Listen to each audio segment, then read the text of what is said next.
Alone in the dark, the world you know disappears. Every sound grows louder, your breath, your heartbeat, the creak of the floor beneath you. The night hides things we never want to see, and sometimes it reveals them in ways you can never forget. These are stories told in whispers, moments when being alone wasn't safety, but a doorway to something waiting, watching, just out of reach. Tonight, you will hear 3 true accounts of people who found themselves facing what should not exist, in the silence of the night, with nowhere to run. Listen closely, because once you do, the night may never feel the same again. But before we get started, here's something strange. Most viewers make one huge mistake. They leave without subscribing. Don't be one of them. Hit that subscribe button now, because tonight's journey into the darkness is just the beginning. These stories are only going to get more terrifying, and trust me, you won't want to miss what's coming next. Emily had been looking forward to this weekend for weeks, a chance to escape the city noise and find quiet in the remote woods near her hometown. The cabin she rented sat deep in the forest, miles from the nearest neighbor or cell phone signal.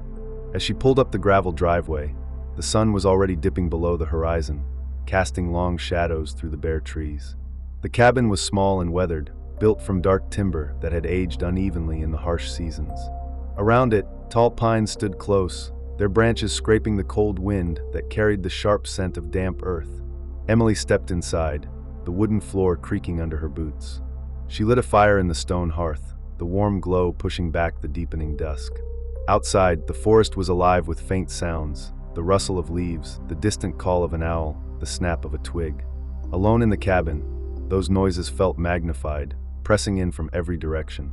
Emily settled by the window with a book, but her eyes kept drifting to the dark woods. Then something caught her attention, a faint sound, a soft scrape just beyond the glass. A cold draft slipped in through a crack where the window frame had warped, and the curtain fluttered as if brushed by an invisible hand. Emily pulled it shut and checked the latch.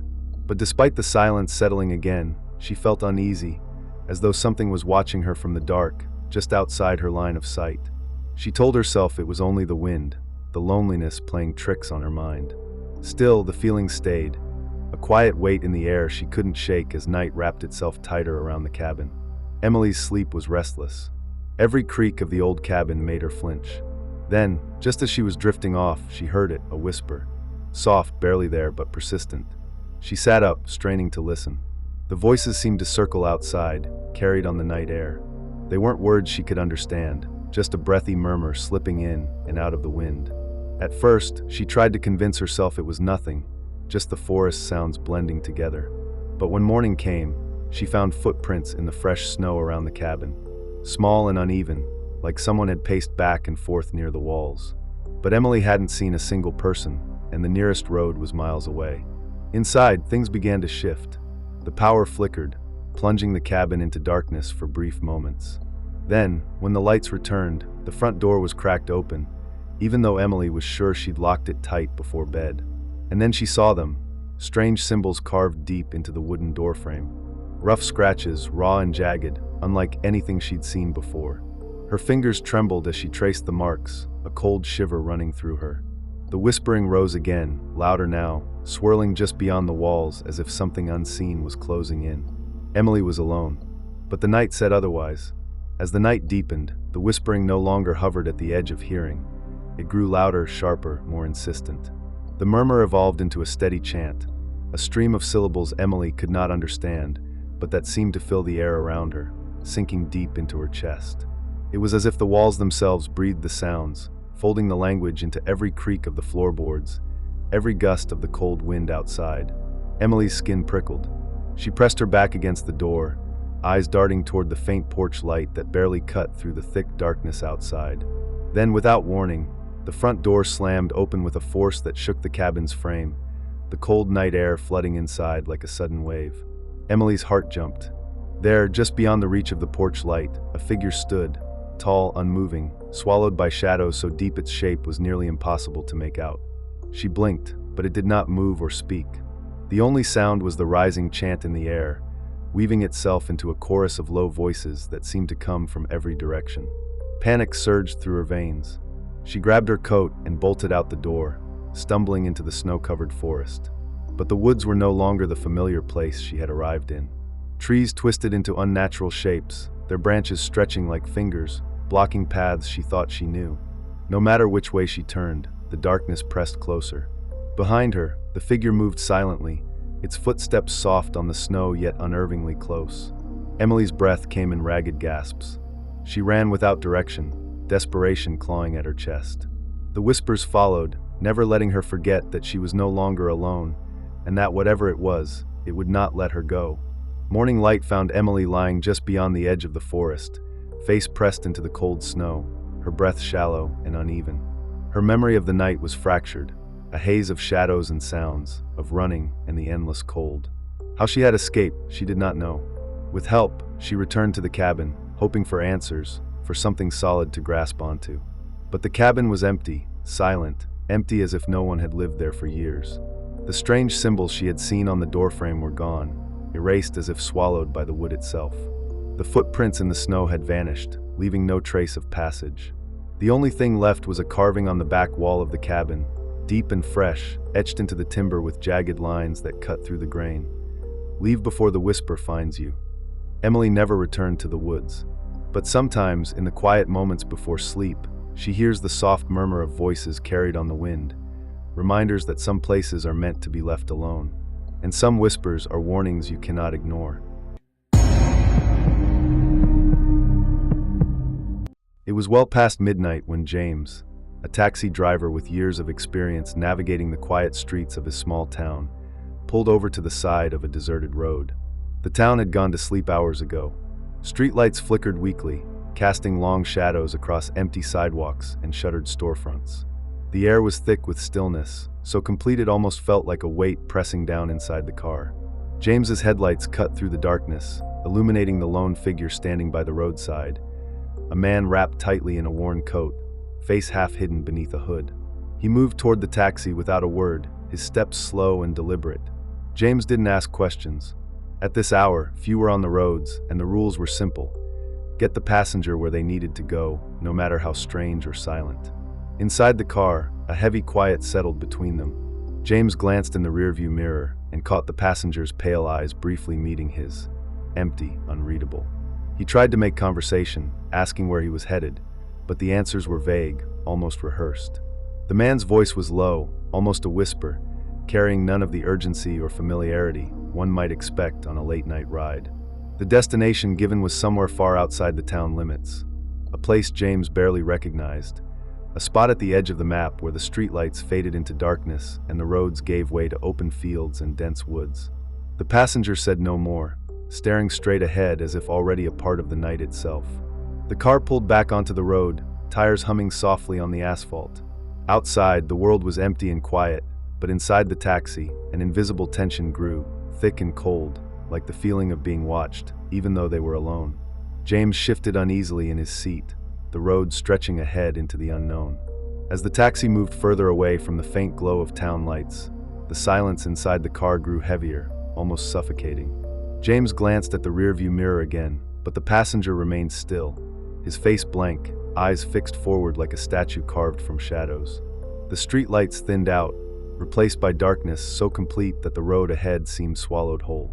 The radio, which had been playing quietly, suddenly cut to static, crackling with sharp bursts of white noise that made James's skin crawl. He reached to turn it off, but before he could, the radio snapped back on for a moment, then cut out again. A chill swept through the car, cold and unwelcome, like the breath of something unseen. James tried to break the silence. "Almost there," he said, forcing his voice to sound steady. The passenger didn't respond, only shifted slightly, as if acknowledging the words without really hearing them. Then the streetlights vanished completely. The road was swallowed by darkness, trees pressing close on either side, their branches reaching in like grasping fingers. James's hands tightened on the steering wheel as a quiet sound rose up behind him, a soft scraping, barely audible, but unmistakably there.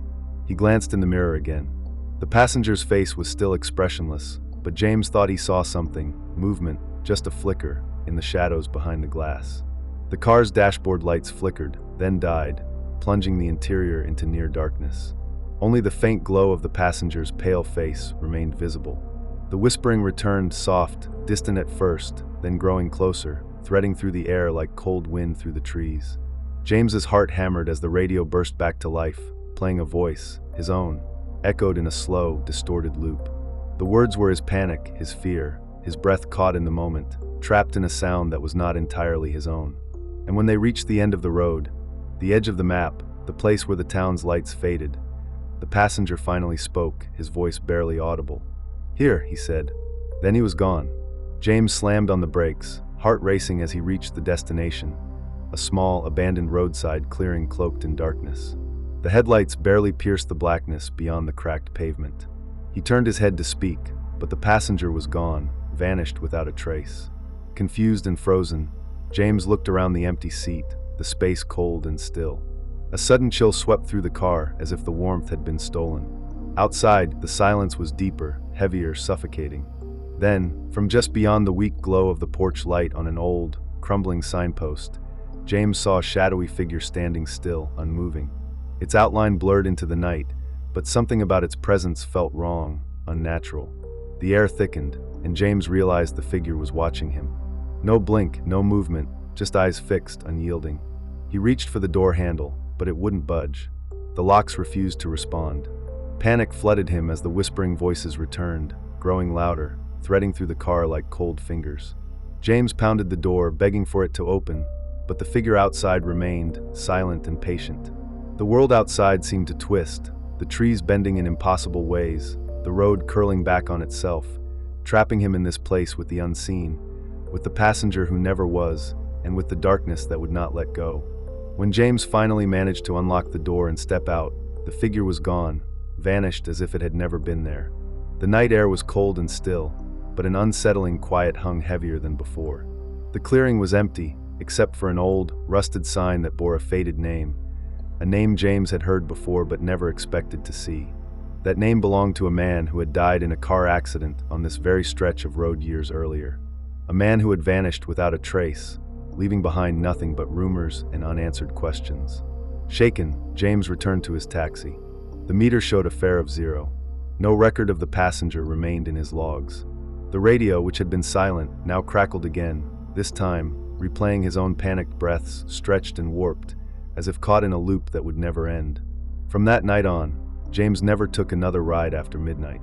And sometimes, when the wind is just right, he swears he can still hear the faint whisper of a voice calling from the dark roads beyond the town, waiting for its next passenger. Michael had just moved into the building, a faded, old apartment complex on the edge of the city, where time seemed to have slowed and forgotten the years. The bricks were worn, stained with decades of rain, and the windows rattled softly in the cold breeze. The kind of place where every sound echoed down the hallways, twisting familiar noises into something strange. The landlord was a quiet man, almost nervous when Michael asked about the basement door at the end of the hall. He brushed it off, saying it was just an old storage room, long unused and locked for as long as anyone could remember. Oddly, no one had a key, and the landlord rarely mentioned it. Michael noticed the atmosphere changed near that door. The hallway lights flickered unevenly, casting long, shaking shadows across peeling paint and cracked tiles. Pipes groaned somewhere deep in the walls, releasing bursts of cold air that whispered through the narrow corridor. And standing there by the locked door was a persistent chill, an unnatural coldness that seemed to press against the skin and seep into the bones. The other residents avoided the basement altogether, their hurried footsteps growing quieter as they passed by the spot. Some whispered about strange noises, soft crying, muffled laughter, footsteps that didn't belong. But no one dared to stay long enough to investigate. Michael, curious and tired from moving, found himself drawn to the door night after night, the cold spot growing heavier with each passing hour. He would pause, listening to the silence that was never truly silent. A silence thick with something waiting, something hidden just beyond the locked threshold. It was a silence that promised secrets, and something more. Nights in the apartment grew heavier for Michael. The moment the building settled into silence, sounds would begin, soft, distant at first, then growing clearer in the stillness. From beyond that locked door in the basement came the faintest hints of crying, low and broken, like a child lost in a forgotten place. The sound was muffled but persistent, seeping up through the floorboards like a secret trying desperately to be heard. Michael found himself drawn to the basement more and more, curiosity gnawing at him despite a growing sense of dread. One evening, after the others had gone quiet, he He pressed his ear to the door and caught whispers tangled in the darkness, voices too faint to make out, but desperate and pleading. When he tried the handle, it refused to budge. The lock held fast, cold metal unmoved. But the feeling beyond the door was undeniable. A cold spot lingered, heavier now, a shadow pressing just beyond the threshold. The air seemed thicker, colder, almost as if something breathed just on the other side, watching, waiting. Days later, fueled by a restless urge he could no longer resist, Michael found a loose key hidden behind a cracked tile near the basement stairs. Forgotten, misplaced, or left deliberately. With trembling hands, he slid it into the lock. It turned with a jarring click that echoed through the silent hallway. The door creaked open slowly, revealing a room bathed in darkness and dust. The floor was littered with old children's toys, broken dolls, rusted tricycles, and scattered wooden blocks faded with time. Faded photographs hung crookedly on the walls, their faces blurred and worn, but unmistakably those of children. As Michael stepped inside, the temperature dropped sharply. Shadows shifted in the corners, thin and twisting like smoke, moving just beyond the reach of his flashlight's beam. Then came the sounds again, soft sobbing, the rustle of tiny footsteps, and a quiet lullaby that seemed to drift through the stale air. The room was empty, yet it was alive. Michael barely had time to process the chilling cold that rushed in the moment the door creaked fully open. The air inside the room was thick with dust and something else, something old, heavy, and unspoken. As he stepped cautiously across the creaking floorboards, the shadows around him seemed to stretch and pulse, flickering just beyond the faint circle of light from his flashlight. Then, without warning, the door slammed shut behind him with a force that rattled the walls, plunging the room into near-total darkness. Panic surged in his chest as he reached blindly for the handle, locked tight. His breath came fast and shallow. The silence was shattered by a low, desperate crying that echoed from the corners of the room, a sound so sorrowful it seemed to weigh down the very air. In the flicker of his flashlight, ghostly shapes began to emerge, thin figures, pale and wavering, like children trapped between worlds. Their eyes held stories of loss and fear, their faces blurred but filled with silent pleas. The toys scattered on the floor seemed to shift slightly, as if brushed by unseen hands. A sudden movement caught Michael's eye, a shadow darting just beyond the beam. He turned quickly, heart pounding, but found nothing but the cold, empty darkness pressing in. Then came the touch, a cold hand brushing his wrist, fleeting but unmistakable. Michael froze, every instinct screaming to flee, but the room seemed to close around him, heavy and unyielding. The crying grew louder, now accompanied by faint whispers, names spoken softly, over and over. Trapped in that forgotten room, with the door locked tight and no one to call for help, Michael faced a truth too terrible to deny. The children had never left, and they were not willing to let him go. The next morning, the landlord found the basement door wide open, creaking softly on its hinges. But Michael was nowhere to be found. His belongings lay scattered in the apartment above, untouched. Only the faint scent of cold, damp air lingered, drifting up from the forgotten room below. The faded photographs on the walls of that basement room now bore something new. Fresh handprints, smeared and chillingly real, as if someone or something had pressed their palms against the worn paper, desperate to be seen. Neighbors whispered of strange noises in the building after dark, soft laughter and the distant echo of children's footsteps. But when anyone tried to investigate, the sounds would vanish, leaving behind only silence and a cold spot near that locked door. Michael's disappearance became one of the building's unsolved mysteries, a warning whispered among residents. Some say, if you listen closely near the basement door, you can still hear the crying and the soft lullaby, reminders that some rooms hold more than forgotten memories, and some doors, once opened, can never be closed again. What would you do if you found yourself completely alone in a place like this, surrounded by darkness, the silence broken only by whispers you cannot understand? Would you run, heart pounding, desperate to escape the unseen? Or would you hide, hoping the shadows pass you by unnoticed? Or would you stand your ground and face whatever waits just beyond the edge of the light? There are no easy answers. Some things in the night refuse to be ignored. I want to hear from you. Tell me your thoughts in the comments below. Share your fears, your theories, or even your own experiences with the unknown. And if you want to dive deeper into the world of true horror, real stories that chill the bone and linger long after the lights go out, don't forget to like this video and subscribe to the channel, because the night is full of stories waiting to be told.